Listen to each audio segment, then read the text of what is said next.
Well, good morning. I will try and speak very fast to catch us up with the time, and should start by saying, like my colleagues from the UK, I am one of the world's band of Finnophiles, and 3 years ago helped launch the very interesting book by Manuel Castells and Pekka Himinen on Finland as a model, which had a big influence, I think, on some policymakers in the UK.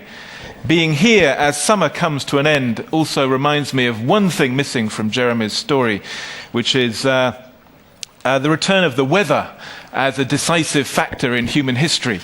A number of economists have written in the last 10 years about how in the 20th century it was very difficult for countries in the tropics to grow fast, and nearly all the dominant economic places were in temperate zones.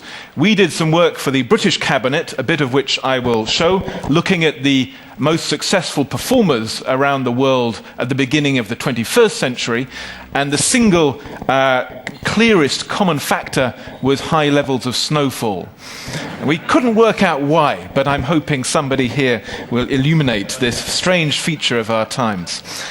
I'm going to speak a little bit about the integration of futures methods into decision-making in government, a bit about well-being, following on from what Andrew Oswald talked about yesterday, and then some comments on social innovation and the very different ways of thinking about change which come if you look less at the sort of grand macro trends and more at how society itself is innovating new solutions. I want to start with this quote from John Maynard Keynes, which perhaps confirms Jeremy's point about how organizations sometimes find this sort of work difficult. He said there's nothing a government hates more than to be well informed, for it makes the process of arriving at decisions much more complicated and difficult.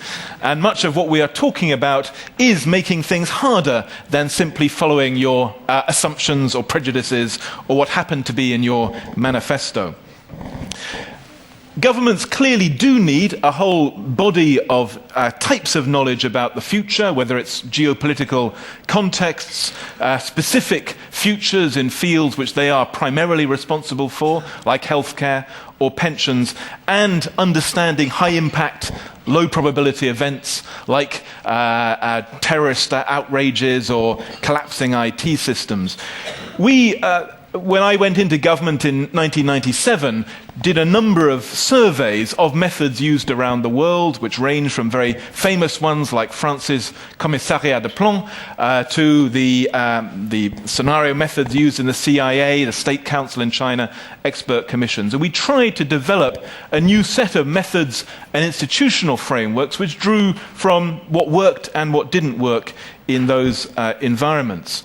This is the sort of overall picture of the context for us of how we thought about strategy in government, with the key strategic imperatives coming from politics, from changing public needs and demands, from understanding of future challenges and opportunities, which then fed into an overall vision, clear outcome goals like lower crime or unemployment, strategic direction, policy design, delivery, all making use of these different elements, IT, knowledge, etc.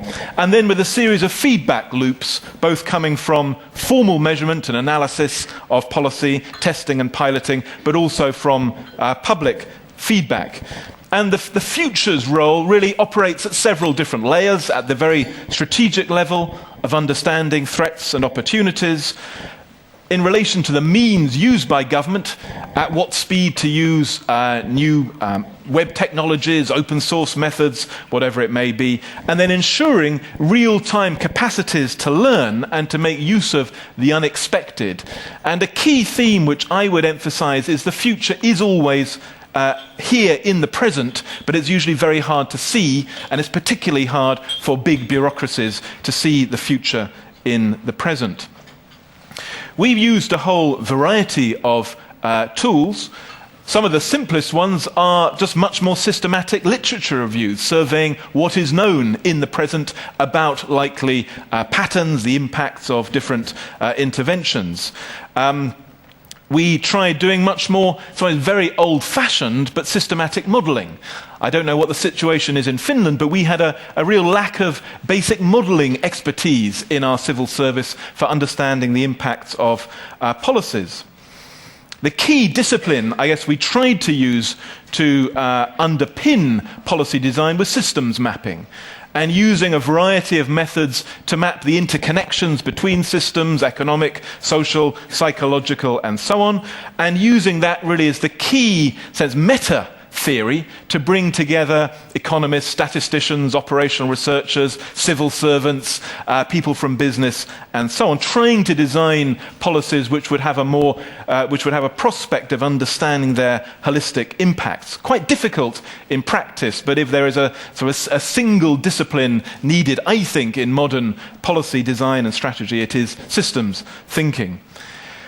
We have a fairly developed foresight capacity, working across many fields. This is a simple example of one of the outcomes of a major exercise on foresight methods in health, which tried to look at the interaction of these key drivers of change like medical advances, demography, epidemiology, and thinking through when these were likely to become critical, to really force themselves onto the policy agenda. And that's what these yellow splashes are. And in some ways, this is a device like the scenarios for getting decision makers to think in a different way, in less tunnel vision. We use many methods on terms of impacts and risks, some drawn from the energy industry. And in terms of scenarios, probably the most influential scenario exercise done in the UK was one done on health at the end of the 1990s, which looked at likely patterns of health spending over the next 20 years. And there were two key aspects to this exercise, which was done very publicly and led by someone from outside government. One was it showed that under almost any scenario, there was going to be a significant need to raise spending on health, and that the alternatives to tax-funded spending would lead to all sorts of inefficiencies, high transaction costs, and so on. This was used to justify a tax increase directed into health spending and helped legitimate that increase because it was clear there was no alternative which was as plausible. But interestingly too, it demonstrated the key differentiator of the scenarios was public behavior change around diet, fitness, and taking responsibility for health. So this helped the policymakers turn their attention from building new hospitals, just putting in new MRI scanners and so on, towards all of the policy questions around behavior change and the softer, in some ways, understanding of the psychologies of what changed people from smoking, obesity, etc., etc. And this has become really the key focus of health policy and required a very different set of intellectual disciplines to be drawn on in healthcare. Another rather different example is fish. Since we are sitting by a lake, perhaps a good topic. Our fishing industry, like many others, faced a really serious crisis which was simultaneously ecological, economic, and social. Ecological because of falling fish stocks, economic because of the problems of viability of fishing fleets, social because many areas of the country, particularly northern Scotland, depended on fishing. We brought together multi-stakeholder groups right across the industry, community organizations, trade unions, retailers, to work through plausible scenarios for fish, using often very sophisticated modeling of the likely dynamics of fish stocks in different areas. This is just one small example of how that sort of modeling demonstrated that under almost any scenario, the UK faced a dramatic decline in cod, and that there was no alternative but to radically change policy. A very unwelcome finding for almost everyone in the industry, but by taking them through the thinking process, getting them emotionally engaged as well as analytically engaged, it made it easier then to get buy-in to quite tough policies of reducing fleet numbers, reducing jobs, moving towards alternative industries. Simulations are the other method we use. They are very familiar in the security field for preparing for plane crashes, biological terrorist attacks in big cities. In some ways, the more interesting use, though, of simulations is in more domestic policy fields. There was a very interesting example in the early 1990s in Britain when the Conservative government was introducing an internal market for healthcare. And a group of the main players, managers, policymakers, and so on, were brought together for a weekend to simulate how they would behave in a new market environment. Within 24 hours, the system crashed. It was clear all sorts of unpredictable behaviors would result, and it wouldn't work. The then government suppressed the findings of this and went ahead anyway, and precisely what the simulation had revealed happened. And the market basically was a failure. Now, the current Blair government has been attempting a not dissimilar in some ways, internal market, but we did a lot of simulations using, say, the people who would be operating within this quasi-market to work through the dynamics and to try to reduce some of the risks.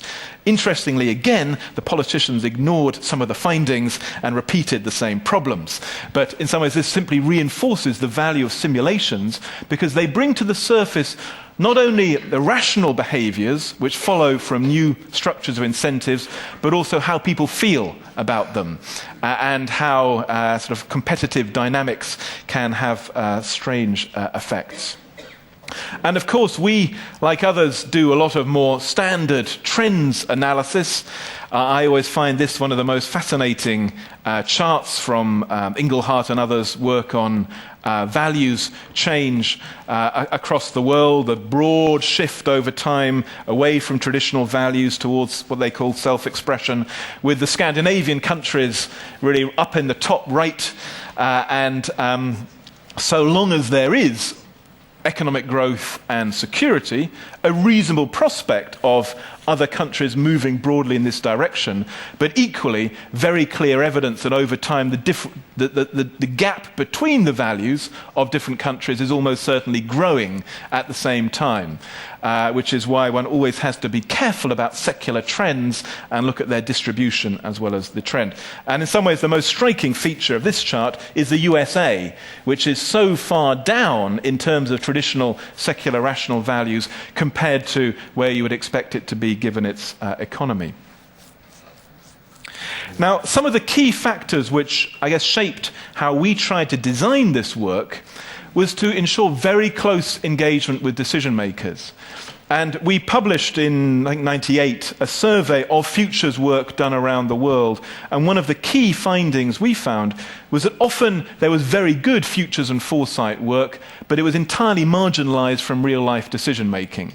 And so a key sort of design issue for us was how do you force the decision makers to take these issues seriously? And Shell is one example of how that's been done.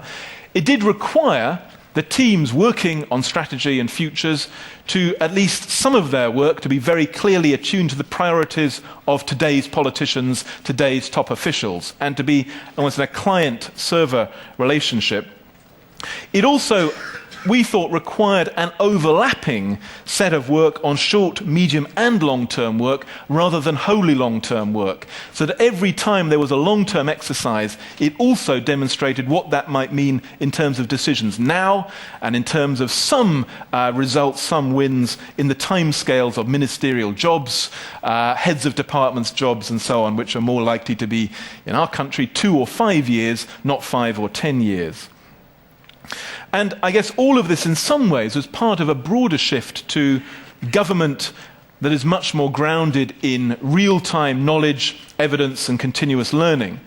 I've mentioned systematic reviews of evidence, much more use of pilots, demonstration projects, of evaluation, benchmarking, and growing use of randomized control trials as well, not just in health, but in employment and criminal justice. The model, in some ways, which we took furthest for that are the collaboratives in the health service. This is just this page that shows one example of this, the Cancer Services Collaborative from a region of England. The basic concept of the collaborative was to bring together all of the people working in a field So in cancer or heart disease in the UK, this would be some 40 or 50,000 people working primarily in this area. And to combine events which brought together a diagonal slice through the hierarchy in the field to share experiences, innovations, insights and problems alongside web-based syntheses of emerging research. And these proved to be quite an effective way of accelerating change, and in particular, helping practitioners to understand the future in the present. The current practices, for example, around chronic disease care or uses of technology, which point to where the whole system will be in 20 years' time. And this is in some ways an easier way of getting understanding of change than to have outside experts or formal analytical methods to tell people where things are going. And these also proved quite motivating for people as they showed off their innovations with pride to each other. The other aspect of this was designing a machinery for medium to long-term policy, where we tried to look at examples from around the world and develop this, in some ways, quite simple structure, requiring all departments to produce 5 or 10-year plans and to ensure that within every department there was a devoted strategy team, there were people doing futures work, scenarios work, and so on. And then much more use of almost contracted out task forces, commissions, and so on to ensure that was an open process. And indeed, in all of the strategy teams, we tried to follow a rule of only 50% civil servants. They always had to have 50% brought in from academia, business, NGOs, to ensure a much more porous approach to strategy. Crucially, too, to back that up with the allocation of money. I think governments are mainly driven by money, and we did every 2 years spending reviews to allocate resources and set targets, and in particular taking quite substantial budgets which were allocated to cross-cutting horizontal priorities like drugs, early years, interventions in failing states around the world. We wanted to go much further, and my view is that governments around the world will go much more to matrix models of both strategy formulation and resource allocation. And then thirdly, a much more systematic approach to short-term shocks and threats, where we set up a series of new bits of machinery, a civil contingencies secretariat, a horizon scanning group, and resilience assessments of things like IT systems. Interestingly, the civil, you said where you were on 9/11. On 9/11, the newly appointed Civil Contingencies Secretariat were on an away day out of London, and therefore were out of touch at the moment of greatest peril. And I had spent my morning with a team working on weapons of mass destruction and our strategy for WMD. So it is burned into my memory, seeing the burning towers there. I think the key point, though, I want to emphasize is the linking of strategy and futures work into the allocation of the key drivers of behavior in the system, which in most governments include money, political kudos, recognition, rather than seeing these as purely intellectual exercises. The other key aspect of this for the British civil service was that it implied a rather different body of skills were needed by key policymakers and decision makers. So we put quite a lot of effort in our colleges training civil servants to build up understanding of the key analytical approaches, to make it normal to organize multidisciplinary teams with systems understanding within them. And then the whole range of things where business in the past has been ahead of government, creativity methods, scenarios, storyboarding skills of the kind Jeremy was talking about, how you actually turn analytical, rational arguments into compelling emotional stories, and a whole series of tasks around professionalization of implementation too. I want to say 1 minute on perhaps the key exercise we did between 2003 and 2005, which was called a strategic audit, where with the leadership of the Prime Minister, we tried to get the whole cabinet and all the official heads of department taking part in a common exercise based around a number of away days together to take stock of where the country was going and where the government was going. And we drew on 5 main sources for this: a very systematic benchmarking of how we were performing against other countries, classic futures exercises on key challenges and opportunities, a very interesting program of work looking at how different parts of the population were faring, which, for example, showed that low-income, middle-aged women were doing worst out of many government policies, and in particular were suffering much more psychological suffering and pain, even though in economic terms they were doing quite well.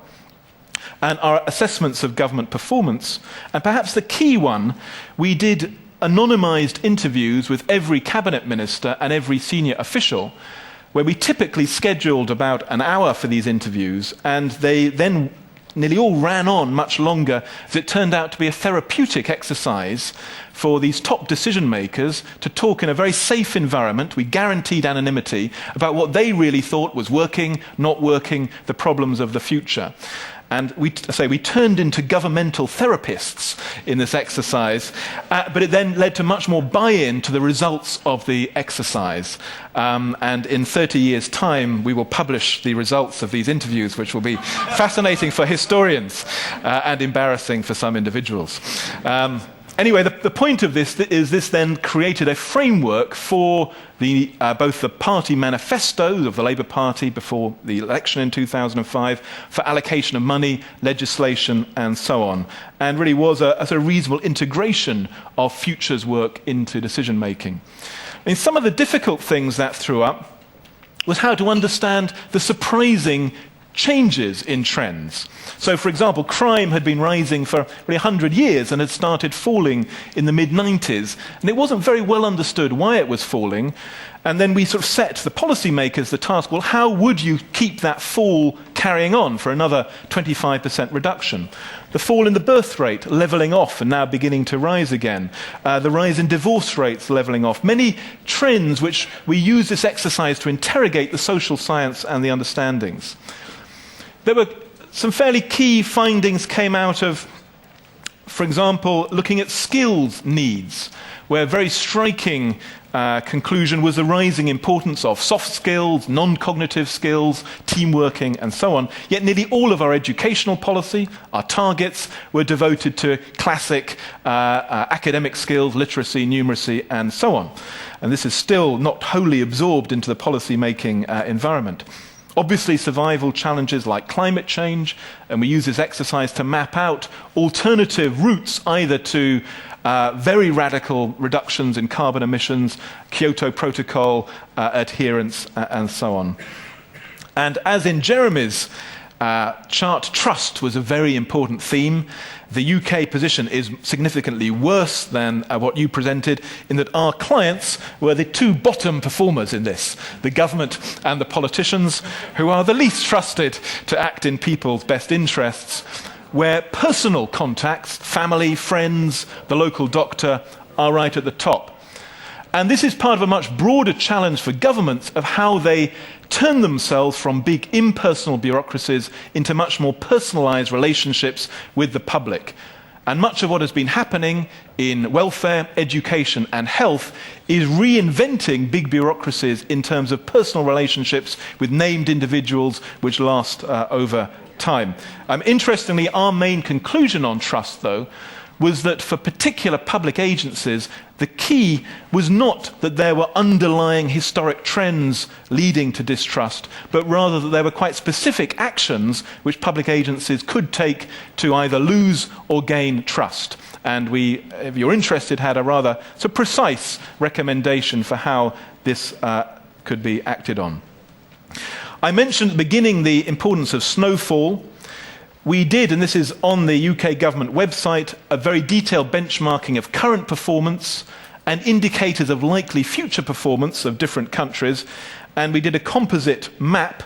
The bottom axis is current performance on many indicators from GDP, happiness, social trust, CO2, and future readiness, looking at things like patents, production, maths in school, fiscal sustainability. And as you can see, a very clear picture in terms of the good performance. Finland, very strong there. And one of the questions we were therefore posing is, how does the UK move into this charmed circle of high snowfall countries? And we really summarise the conclusions of this exercise as two clusters of characteristics which seem to be key in the 21st century.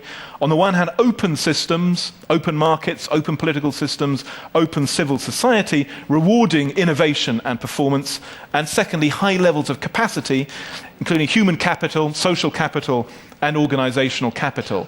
And that seemed to us as the recipe for success in this phase. I'm going to just say 2 minutes each on two other themes. First of all, well-being. I guess our sort of presumption is that we are going through a historic transition. In the 19th century, governments like mine, the one I used to work for, were mainly focused on war and territory. In the 20th century, mainly focused on GDP, league tables of GDP. And in the 21st century, lots and lots of signs of a shift towards well-being as the key focus, partly demanded by electorates, partly a function of economic change, where the biggest industries of this century will all be around care and well-being, not around hardware, cars, mobile phones, or anything like that. And in 2001, we published a report through the government on how life satisfaction, happiness, might impact on policy.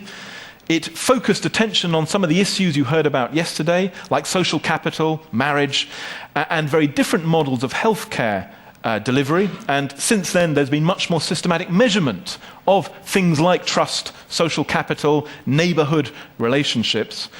As Timo mentioned, we are launching this autumn a commission on what a health service would look like if its main outcome was reported well-being rather than simply staying alive.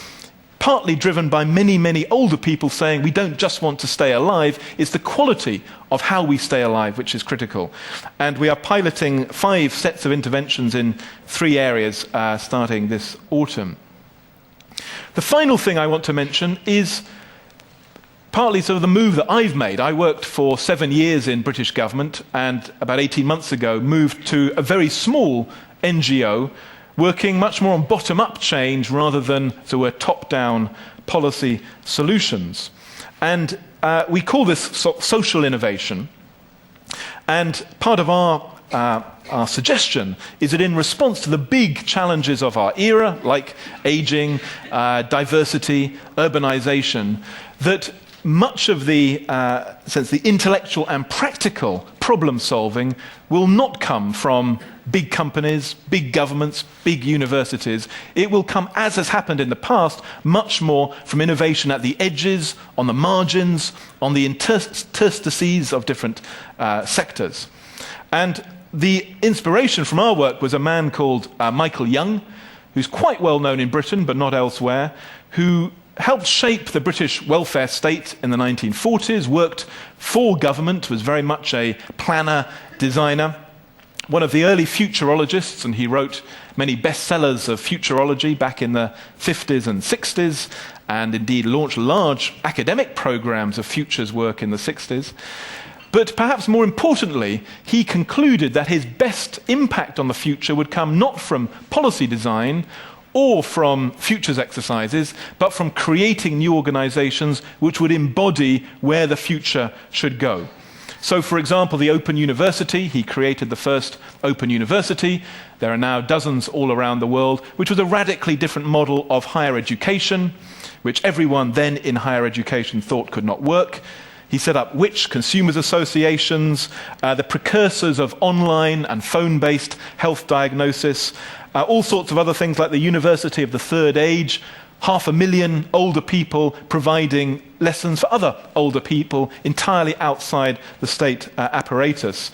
And many of the innovations he was involved in, patient-led health, active aging, neighborhood governance, are only really now becoming ready for take-up.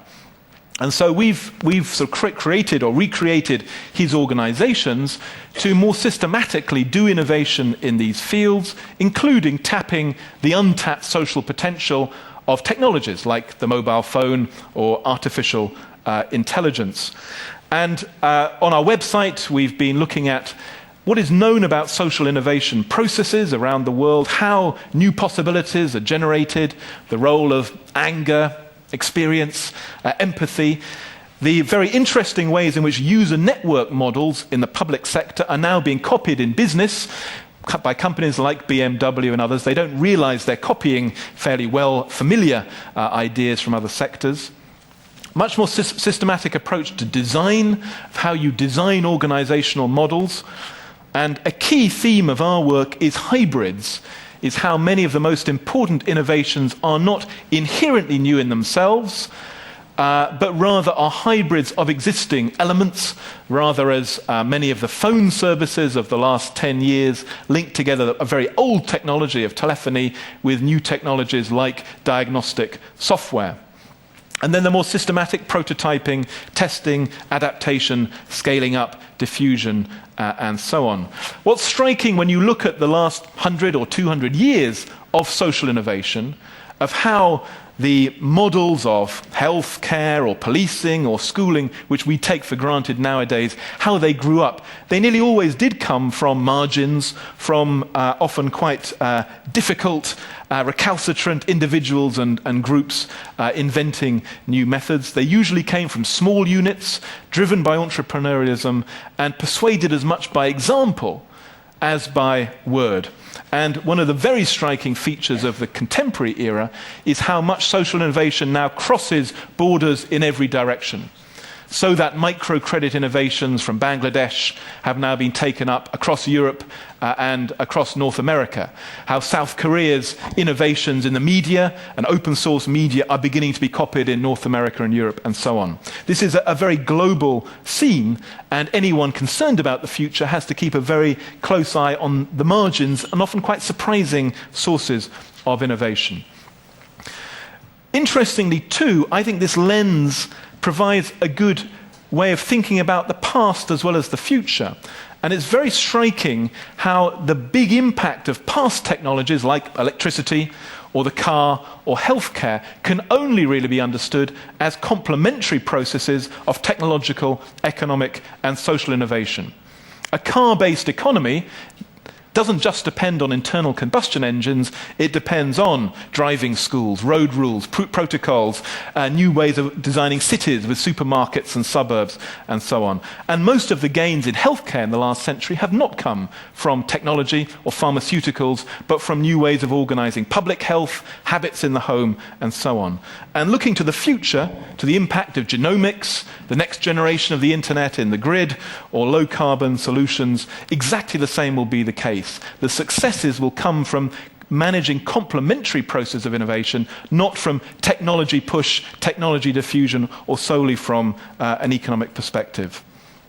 So the implications of this, just finally, is that it's very important for any society to learn how to cultivate social innovation, to ensure there is money, incubators, that the design of public markets enable entrepreneurialism and innovation and growth. And to some extent, the crucial lesson, as with all kinds of innovation, is these need to be reasonably detached from existing power structures, because as Schopenhauer said, a quote which we have on our front door, every new truth is first ignored, then violently opposed, and then treated as self-evident. And that is true of every social innovation. The alternative view, the one I came across a lot in government, and it's quite popular in business too, is the one which I think was best described by Pandolfi Petrucci, Lord of Siena, who wrote a letter to Machiavelli back in the end of the 15th century.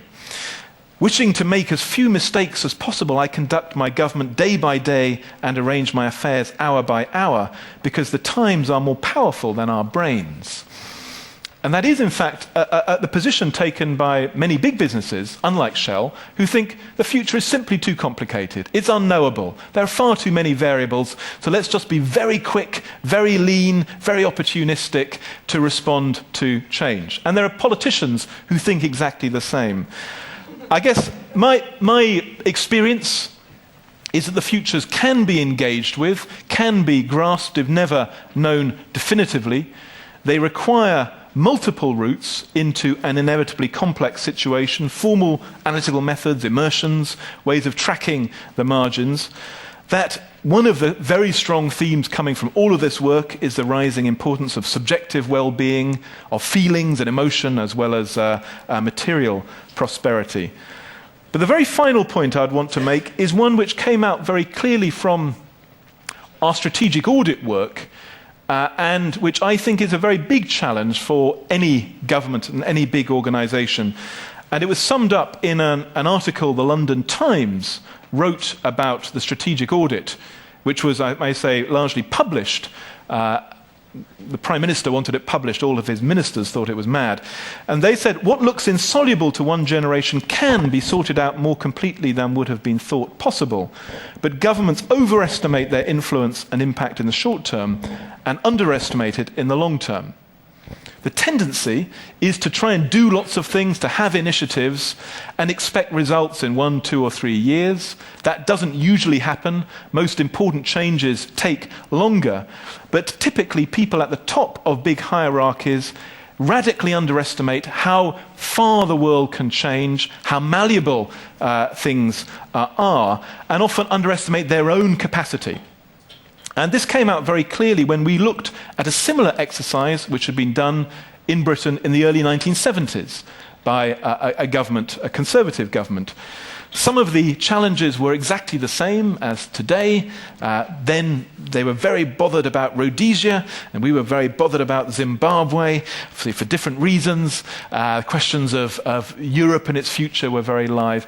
But a whole slew of questions which at that point had appeared utterly intractable, ranging from nationalized industries, old age poverty, industrial relations, and endemic inflation, they hadn't been solved, but they'd been grown out of. And they were no longer at the top of the agenda. And we came away from this exercise fairly confident that many of the issues which seem very intractable today, like climate change, or the problems of inequality, may in the longer run turn out to be much more tractable than we assume. Thank you. Go ahead.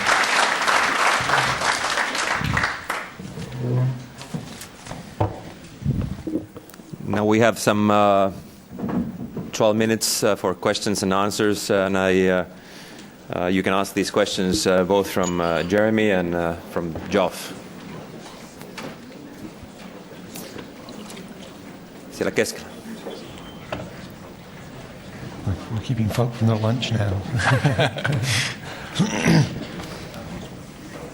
My name is Pasi Salkkonen and I'm from the Foundation for Cultural Policy Research. First of all, I would like to thank for these two very impressive lectures. My question deals with a relatively complicated issue, but I try to make it understandable but brief. I think the way you showed the scenario work in Britain was very fascinating and interesting, and I don't have anything against it. But as you showed the slides, you could see how highly sophisticated it was, and how much there was. What I've started to think that how much it needs common understanding of mutual interests and concepts in order to work this process, this scenario work which you were working with.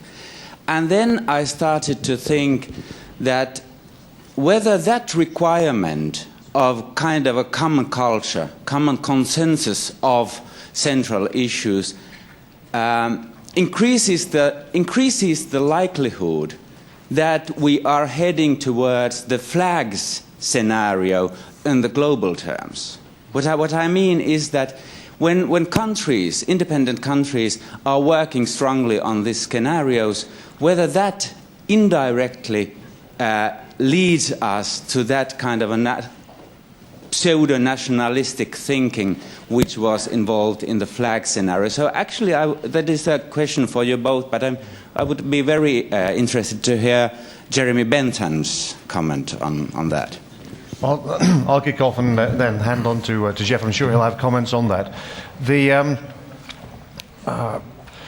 I'll come back to the complexity in a second, because I think there is a way through that complexity that will build on what Geoff was saying about the vital importance of engagement in delivering this and seeing the analytical work as a background support for the powerful work of engagement. In terms of which way of thinking will become more prominent over time in the world, whether that will be a flags mentality or something else, it's something that I think is inherently unpredictable. If we had been here 5, 6, 7, 8, 9, 10 years ago, if we'd been here during the 80s and 90s, we'd actually have been talking about scenarios that felt like they were variations on the open doors. Some variations that were more market-oriented, some variations that were more community-oriented. And yet things have happened and have emerged. Again, Geoff said that the future emerges from the presence, which have brought new dynamics into play. And how those will work out could work out differently. And as I mentioned before, there are signals of all those thinking at the moment. And it's not just flags thinking, although that does tend to have some quite high-profile events at the moment. So I don't think it's inevitable that you fall that way. But in terms of that point of bringing people together, you do need to bring different ideas together to clash and to be worked through. So in order to do that, you need to provide a kind of a neutral space for people to be able to operate in, even if they would have very different views on the way that works out. And that neutral space can be created, for instance, by really understanding what is at the core of an issue that is a branching point for the future. So I'll take it just very briefly as an example. If we look into the energy future, there is an incompatibility which will emerge, and people will say different time frames, but in the next 5 to 15 years between production growth as usual in conventional terms and demand growth as usual in terms of the levels of demand growth that we've seen in the last 5 to 10 years. That will either mean enhanced production growth or diminished demand growth, and each of those can either be benign or harsh. Harsh outcomes like poverty, austerity, climate change, ecological disaster. Benign, like efficiencies, like carbon sequestration, like renewables and others. So people will have very, very different views around that. But if you can kind of map out a territory where they can kind of look at how their thinking might be connected up and their different pathways through that, you provide a forum around which you can begin to then bring on the analytical rigor at a later point. I don't know whether that answers your question, but I hope it's a contribution, and I'll ask Geoff to add to that. Well, just a couple of points. I mean, obviously, it's critical to turn these sometimes quite sophisticated and analytical methods into stories. And generally, politicians, I think, are the best people for doing that. Two specific examples. The health one I gave was communicated very clearly by politicians after this exercise why they were rejecting privatization, insurance-based models, and justifying more money from the taxpayer. On climate change, a pure foresight exercise on flooding and climate change was quite easily turned into a story by politicians into why several billion euros had to be spent on creating flood defences across the east coast of England, and really brought climate change perhaps to the fore in a way other things didn't. We had wanted this whole exercise to be much more open. And indeed, in our first design, much of it would have been run by the BBC, with much more mass participation, and unfortunately our government didn't have the appetite for that sort of risk. But I think ideally, in the modern world, the more these can be very open processes with mass media tied in, the more effective they will be in helping, particularly where there's big changes of direction needed. Just a final point. Our sort of more societal scenarios, which I didn't set out, showed pretty clearly that, at least for the UK, several routes were not options. One was a protectionist flags kind of route. Our economy was far too integrated in terms of people, investment, and so on. We had come to depend on large flows of migrants, 500,000 net migrants each year, to keep our economy at the top and the bottom afloat. We were depending on investment, increasingly from China and India, as well as in the opposite direction. So the problem then was how to manage the results of that openness, whereas a fortress option would have led to essentially economic stagnation for the foreseeable future. The other option, which was no longer viable, was the neoliberal one. Very popular in the 80s and 90s, when many people assumed the state would carry on shrinking, less regulation, less spending, and so on.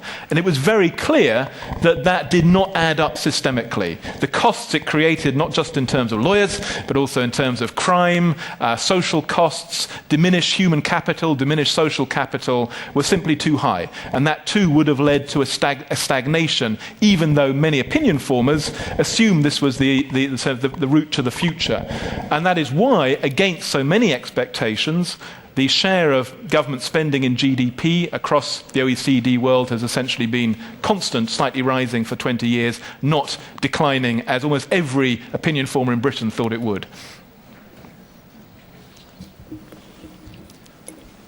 More questions? Tuula Tamminen.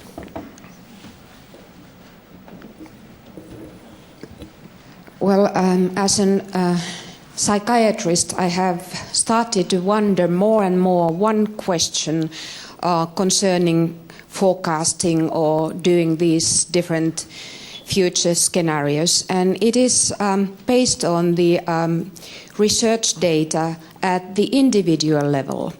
We know now that for a human being to be able to adapt to changes, he or she needs two abilities. One is to forecast, preview what is going to happen. And the other ability is to remember, to have a good memory. And both of our keynote lectures were talking about the past and the importance of the past. But from individual point of view, the most important issue from the past is to identify those things that do not change, the stable things. And I think that in forecasting future, we would need also in a collective forecasting more identifying issues that need to be stable or are stable, that are not changing. So I wonder what kind of thoughts you have about this. Well, just two very brief comments. Certainly in an old country like Britain, many things stay the same, and that is crucial for people's psychic, for their happiness. Most people live in very old houses. Increasingly, people will be old themselves. In the case of governments, at least 90, even when a government has been in power for 10 years, the 90+% of public spending will go on programs introduced by previous governments. And these are reasons why, in fact, I think we live in a very stable world, much more stable than in the past. All the rhetoric about the speed of change and so on is deeply misleading. By most criteria, the lives I and my children live are far more predictable than their great-grandparents or their great-great-grandparents. And that's a good thing. And then there's a rhetorical aspect to this, which is always easier to advocate change if it's in part presented as a return as well as a move forward. So Mrs. Thatcher presented her reform agenda as a return to Victorian values. The attempt to get Britain more at ease with being a very open multicultural society is in part done by representing our own history as one of openness, hybridity, and a constant flow of migrants and ideas in the past, rather than presenting this as something entirely new. So I think there's an absolutely crucial series of points in what you said. Thank you very much, Jeremy and Geoff. We'll now have a 5-minute break, and we'll continue 5 minutes after with the final panel.